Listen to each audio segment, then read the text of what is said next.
Hello दोस्तों। आज हम अपना अगला चैप्टर स्टार्ट करेंगे, आधुनिक भारत का इतिहास। अब आधुनिक भारत के इतिहास में चैप्टर नंबर 10।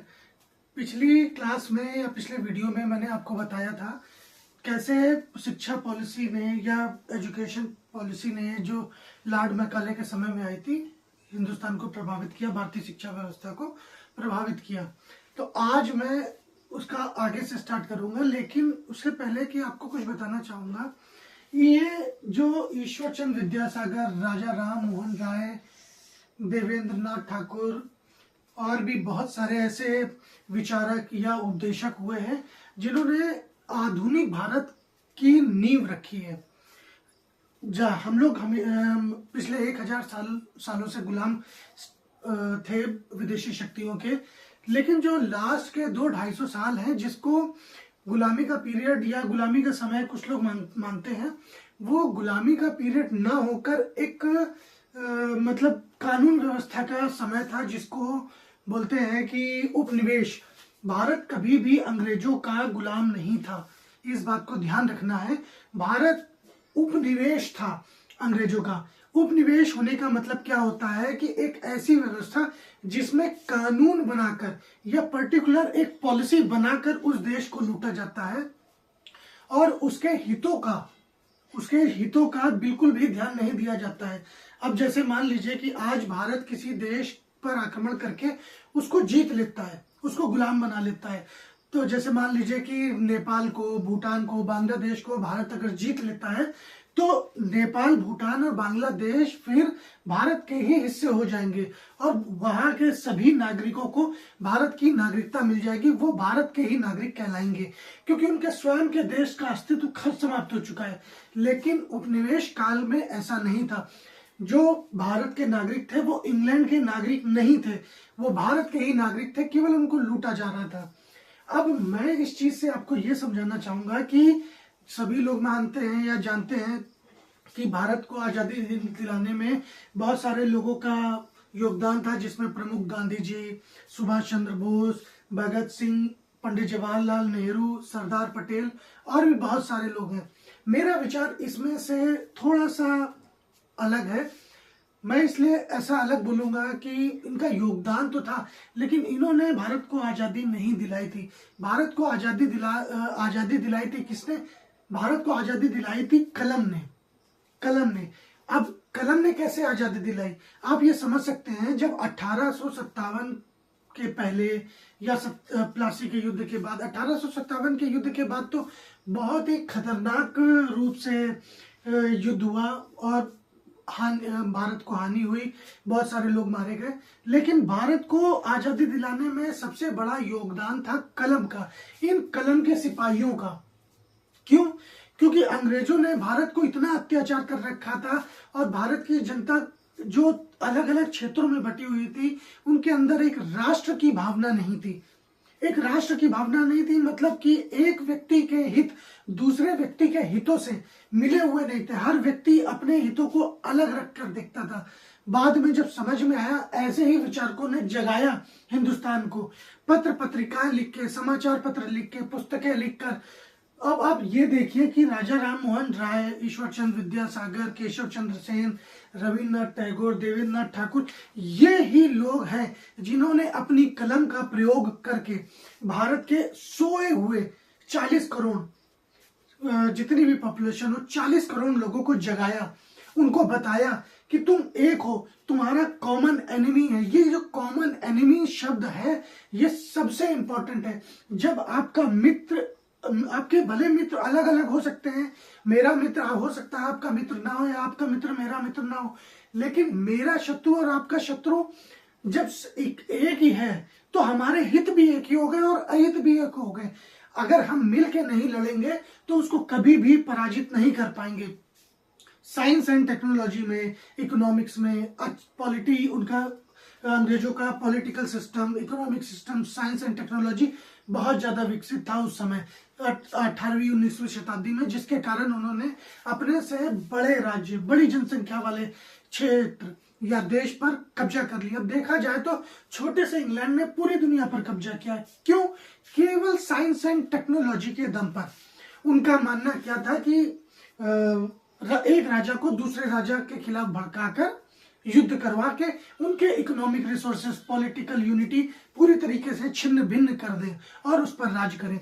यही वो लोग हैं, यही वो महान लोग हैं, महान विचारक हैं जिन्होंने भारत को आजादी दिलाने और सोई हुई जनता को जगाने में महत्वपूर्ण भूमिका निभाई।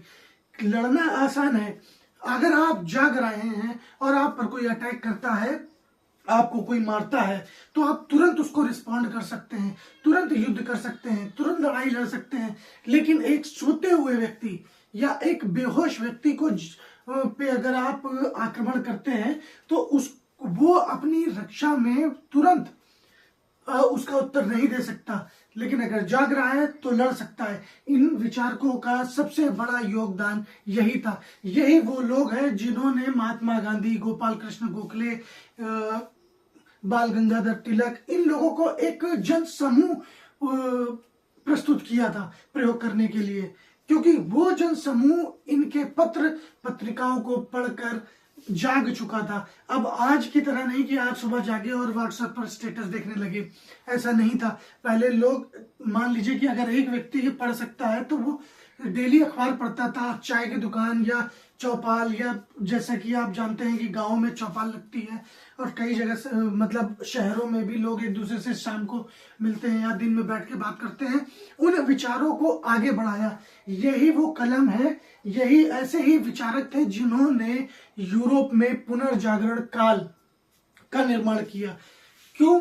अब जब कुस्तुनतुनिया पर आक्रमण किया अरबों ने और बैजेंटाइन साम्राज्य को छिन्न भिन्न किया, तो वहां से जो विचारक थे वो भाग गए। वो भागकर अब यूरोप के अलग अलग हिस्सों में पहुंचे, इटली में पहुंचे, जर्मनी में पहुंचे, तब तो जर्मनी था भी नहीं, प्रशिया, ऑस्ट्रिया, वियना, यही सब थे, अलग अलग यूरोप के हिस्सों में पहुंचे और अपने विचारों को आगे बढ़ाया।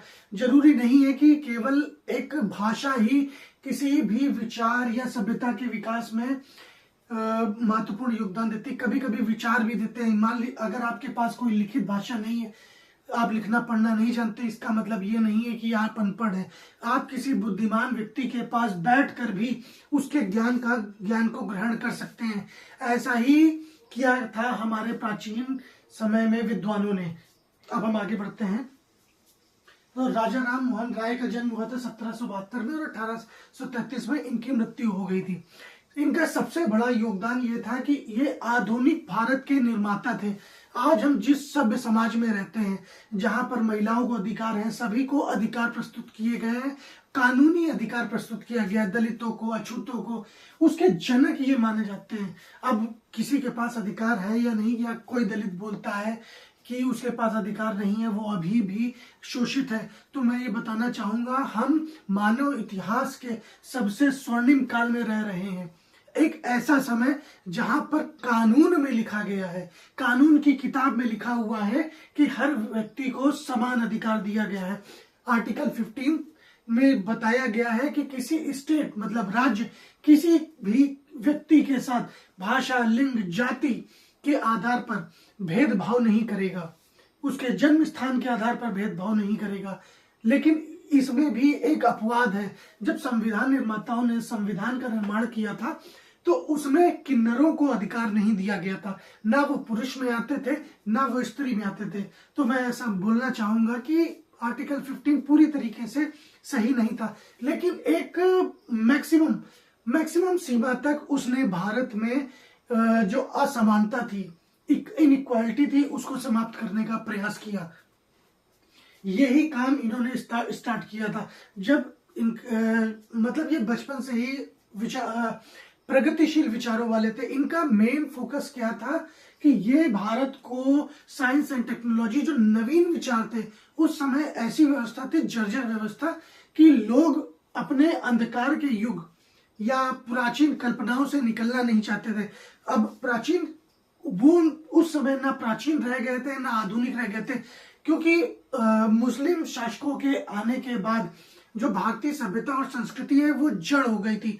उसमें नवीन विचारों का आदान प्रदान नहीं हो रहा था और कोई भी मतलब विचार बोल सकते हैं, कोई भी खोज जो आगे न बढ़े वो अपने आप समय के साथ खत्म हो जाती है। और हिंदू धर्म या भारतीय संस्कृति या सनातन संस्कृति की सबसे बड़ी खूबसूरती यही थी कि वो समय समय पर नवीन विचारों को अपने अंदर ग्रहण कर लेती है। अब इसी कारण वो इतनी ज्यादा प्रगतिशील हुई थी और मध्यकाल में वो जड़ हो गई थी। इनको आधुनिक भारत का निर्माता या पुनर्जागरण के जनक या ब्रह्म समाज के ब्रह्म संस्थापक के रूप में जाना जाता है। पुनर्जागरण का मतलब क्या होता है? पुनर्जागरण का मतलब है फिर से जागना। अब हम सो कैसे रहते, जैसा कि मैंने आपको बताया कि जब हमें पता ना हो कि हमारे साथ क्या हो रहा है और हम पुरानी व्यवस्थाओं, सभ्यता, संस्कृति के साथ ही आगे बढ़ रहे हो और उसमें किसी भी प्रकार के परिवर्तन को नहीं जानते हो। एक मिनट बस पानी पी लेता हूं।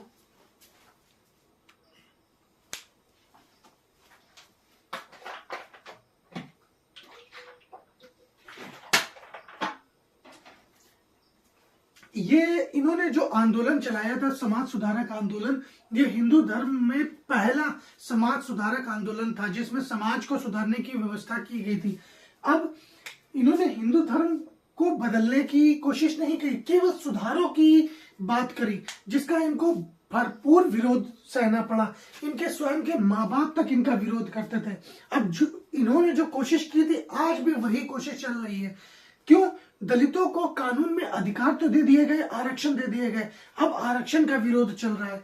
क्यों? समाज जाति व्यवस्था में बटा हुआ है। अब एक साथ दो तरह की मलाई तो आप खा नहीं सकते कि समाज में जाति के नाम पर उच्च स्थान पर बैठे हैं, वर्चस्व की स्थिति में बैठे हैं, चाहे ब्राह्मण हो, क्षत्रिय हो या वैश्य हो, ये कुछ भी हो। या तो आपको इकोनॉमिक स्ट्रांगनेस देनी पड़ेगी इनको, या फिर अगर आरक्षण समाप्त करना है तो पहले इनको इकोनॉमिकली स्ट्रांग कर दीजिए।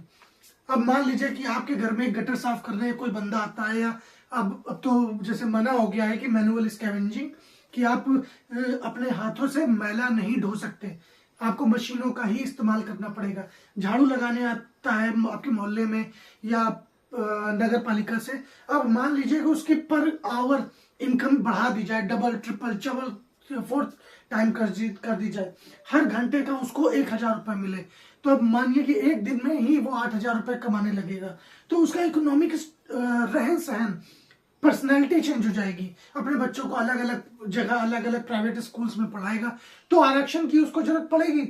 बिल्कुल भी नहीं पड़ेगी। क्यों? क्योंकि वो इकोनॉमिक स्ट्रांग हो गया है। अब उसकी सैलरी कितनी होती होगी? अब जो भी क्या बोलते हैं, ऊपरी की कमाई को छोड़ दिया जाए तो बहुत ज्यादा सैलरी नहीं होती है उनकी। तो या तो आपको जाति व्यवस्था समाप्त करनी पड़ेगी, और ये वो लोग हैं जैसे महात्मा गांधी, बाल गंगाधर तिलक, राजा राम मोहन राय मर गए बोलते बोलते कि जाति व्यवस्था हिंदू सभ्यता को, सनातन सभ्यता को नष्ट कर देगी, और अभी भी वही चल रहा है। लेकिन अब क्या है, अब भी कुछ लोग सनातन सभ्यता को जातियों में बांटने पर का विरोध कर रहे हैं। इनकी जो प्रमुख पुस्तकें थी जिसको लेकर ये काफी ज्यादा फेमस हुए, इनकी सबसे प्रमुख पुस्तक थी 1809 में प्रकाशित हुई एकेश्वरवादियों का उपहार। अब एकेश्वरवादियों का उपहार मतलब इन्होंने एक ईश्वर की पूजा की तारीफ करी, या बोल सकते हैं कि प्रयास किया कि एक ईश्वर, यूनिफॉर्म गॉड। अब हिंदू धर्म में मेरा जो सबसे पहला लेक्चर था या सेकंड लेक्चर था, उसमें आप देख सकते हैं मैंने भी एक ईश्वर की पूजा के बारे में या ईश्वर के बारे में बताया है। आप उस ईश्वर को किसी भी रूप में जान सकते हैं, अल्लाह मान सकते हैं, क्रिश्चियन ईसाई मान सकते हैं, अलग अलग लोग अलग अलग मान सकते हैं। इन्होंने बोला कि ईश्वर एक है, उसको अलग अलग लोग अलग अलग रूपों में पूजते हैं। जिस एकेश्वरवादियों मतलब ये जो पुस्तक है, इन्होंने बताया कि इसके माध्यम से कि एक ईश्वर है जिसकी हम संतान हैं और हम उसी को अलग अलग रूपों में जानते हैं। इन्होंने वेदों और उपनिषदों का बंगाली में ट्रांसलेशन किया। 1814 में आत्मीय सभा की स्थापना करी और इन्होंने समाज में सुधार के लिए बहुत ज्यादा प्रयास किए। 1820 में इनकी जो पुस्तक प्रकाशित हुई प्रीसेप्ट्स ऑफ जीसस, इनके विचारों को देखकर, सुनकर, इनके प्रयत्नों को देखकर क्रिश्चियन मिशनरी मतलब जो क्रिश्चियन थे, ईसाई थे, उनको लगा कि ये बहुत जल्दी क्रिश्चियन बन जाएंगे, अपना धर्म परिवर्तन कर लेंगे, कि इनको ये पके हुए आम की तरह देखते थे कि ये बस अब टपका अब टपका। लेकिन ये ऐसा नहीं है कि केवल पूरी तरीके से क्रिश्चियंस को की तारीफ करते थे। प्रिंसिप्स ऑफ गॉड में इन्होंने जीसस क्राइस्ट के जो दैवीय रूप था उसका भी विरोध किया, उसके भी भर्त्सना करी, लेकिन उनका जो नैतिक दर्शन था, उदारता थी, मानवता थी, प्रेम था, उसको बढ़ चढ़कर बताया, जिसके कारण अब जीसस के दैवीय रूप का विरोध करने के कारण इनको काफी ज्यादा विरोध का सामना करना पड़ा। चलिए आज यहीं तक रखते हैं, अगला लेक्चर देखते हैं। Thank you.